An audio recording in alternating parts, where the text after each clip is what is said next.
The phone was on speaker. Marcus had insisted on it, wanting everyone to hear about his brilliant real estate negotiation. Instead, 23 family members heard Executive Director Patricia Chen's calm, professional voice deliver the words that stopped champagne mid-pour. "I'm reviewing the deed history," Patricia continued.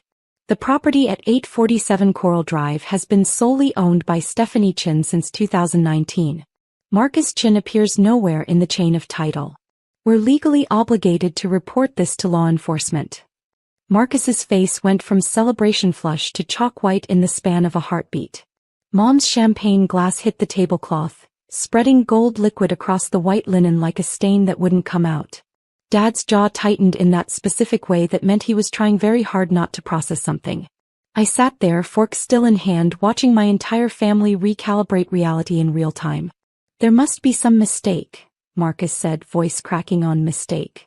His hand reached for his phone, already pulling up documents he thought would save him. "Stephanie's been struggling. She needed help. The villa was just sitting there empty."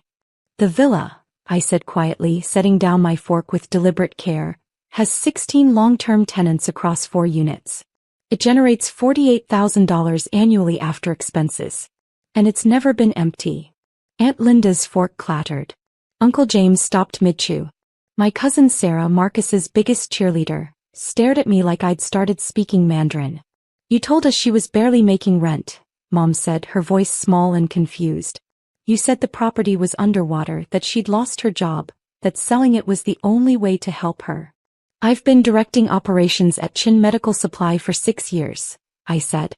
"My salary is $92,000. The villa was my inheritance from Grandma Lynn. I've spent 5 years converting it into sustainable housing. Every tenant pays 20% below market rate. 3 are graduate students. 2 are teachers. 1 is a nurse at County General." The math was happening across multiple faces simultaneously. I could see Uncle James doing calculations on his napkin. Aunt Linda had her phone out, probably pulling up property records. Cousin David, the accountant, had gone very still in that way accountants do when they spot fraud. "How much did you tell them it was worth?" I asked Marcus directly. His silence was its own answer. "The buyers offered $2.3 million, Dad said slowly, like he was testing each word for truth. "Marcus said you'd agreed to the sale. That you were splitting the proceeds 60-40. That you needed the money for medical debt." "I have no medical debt," I said. "I have excellent insurance through Chin Medical. I have $73,000 in savings. I own the villa outright, no mortgage. And I've never spoken to Marcus about selling anything." The table had that specific quality of silence that happens when everyone is talking at once inside their own heads. Forks frozen. Glasses suspended. The ocean breeze through the open patio doors was the only sound, carrying the salt smell of low tide and the distant cry of seagulls. Patricia Chen's voice came through the phone speaker again, professional and devastating. "I'm legally required to report this. The buyer's earnest money, $230,000, is being held by our firm. Mr. Marcus Chin signed documents claiming to have power of attorney. He provided falsified medical records stating Ms. Stephanie Chin was incapacitated. We've contacted the California Bar Association's fraud division." Marcus's phone slipped from his hand onto the table. The screen showed a document. My signature, expertly forged on a power of attorney form dated 3 months ago. The medical records beneath it claimed I had early onset dementia. I was 34 years old. The doctor's name was someone who didn't exist. "Marcus," Mom whispered, but it wasn't a question. It was the sound of understanding arriving too late. I pulled out my own phone. Opened my folder labeled Property Management. Turned the screen toward the table. "This is the villa's operating account," I said. Scrolled slowly. 16 rent deposits. Every month. For 5 years. Maintenance records. Tax payments. Difference. Here's last month's property management report. Here's the inspection certification from the city. Here's the email chain with my tenants about the community garden project." I looked at Marcus. Really looked at him. My brother, who I'd lent $7,000 3 years ago for his emergency. Who'd asked to crash at the villa for a few days, and I'd said no because I had tenants whose homes I protected. Who'd called me selfish when I wouldn't co-sign his business loan. "You told them I was struggling," I said. Not a question. A statement of fact.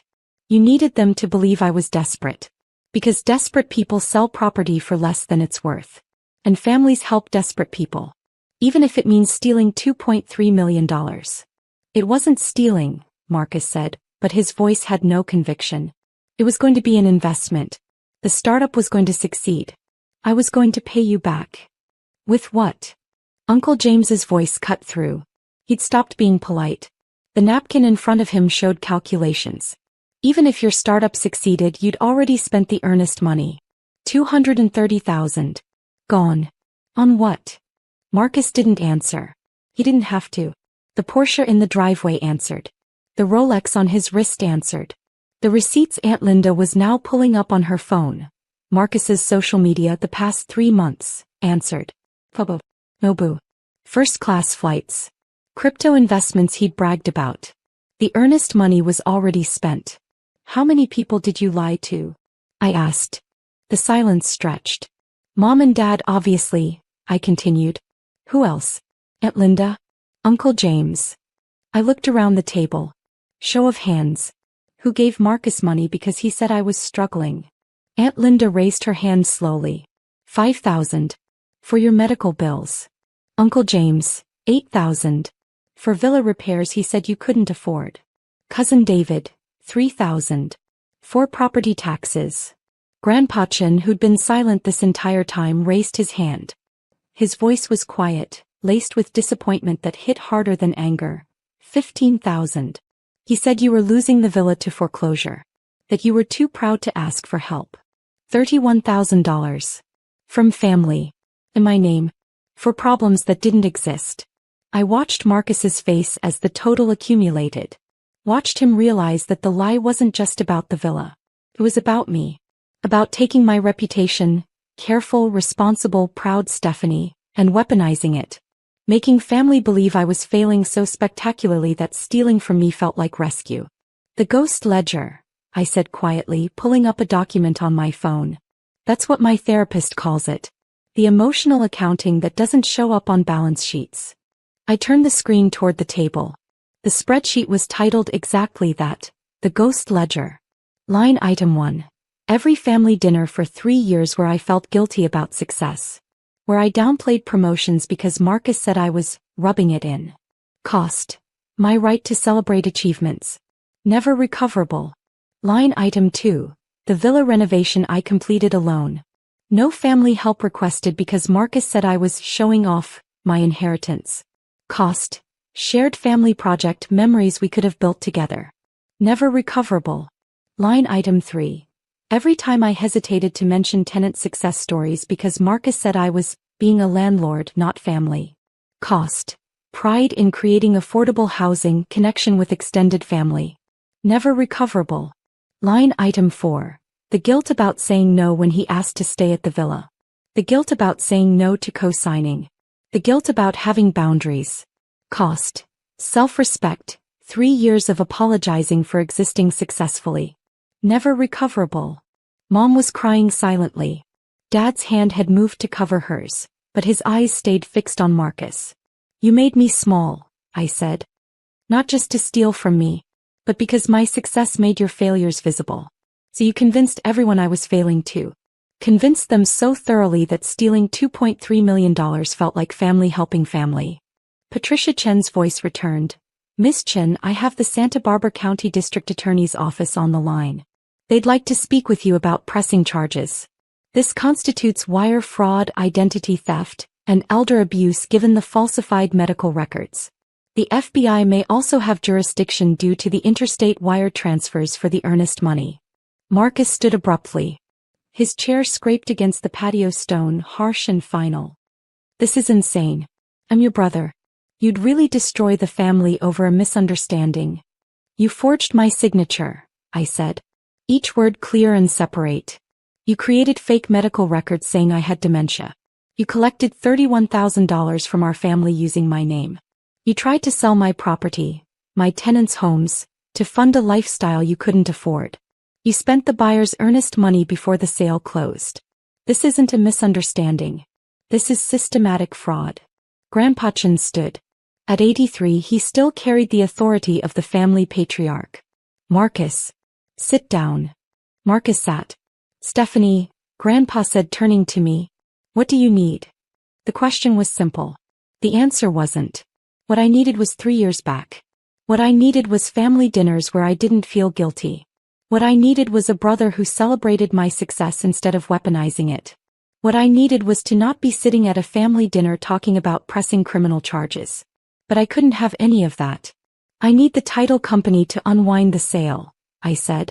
"I need Marcus to face legal consequences for fraud.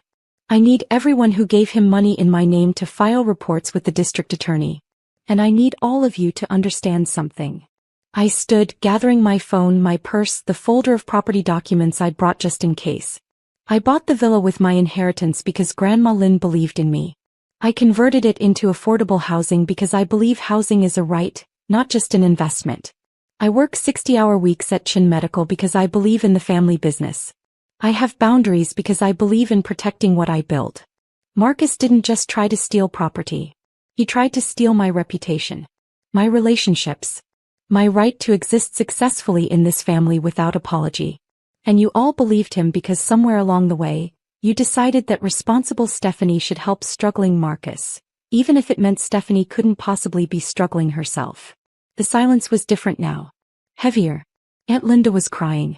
Uncle James had his head in his hands. Mom looked broken. "The district attorney will contact each of you," I said to Patricia through the phone. "I'm pressing charges. All of them." "Understood," Patricia said. "I'll coordinate with law enforcement. Miss Chin, for what it's worth, your due diligence on this property is impeccable. The documentation you maintained is what allowed us to catch this." I ended the call. Looked at my family one more time. Marcus had his head down, hands in his hair. Dad's jaw was still tight, that meant he was barely holding it together.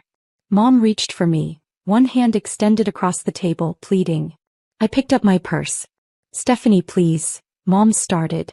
"I'll be at the villa," I said. "The community garden project opens next month. 16 tenants and their families. Real people with real homes that Marcus was willing to destroy for a Porsche and a dream." I walked out. The ocean breeze hit my face. Salt and freedom and the sound of waves that had been there long before this dinner and would be there long after. Behind me I heard raised voices. Marcus shouting. Dad's rare anger finally breaking through.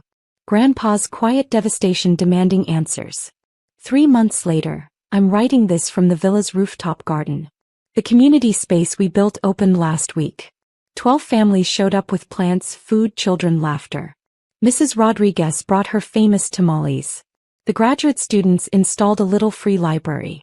The nurse from County General taught everyone about medicinal herbs. Marcus took a plea deal.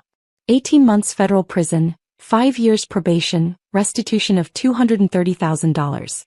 The buyer's earnest money was returned. They understood they'd been victims too. The extended family paid back the $31,000. Not because I asked, but because Grandpa Chin requested it. Some relationships are rebuilding slowly. Aunt Linda helps with tenant events now.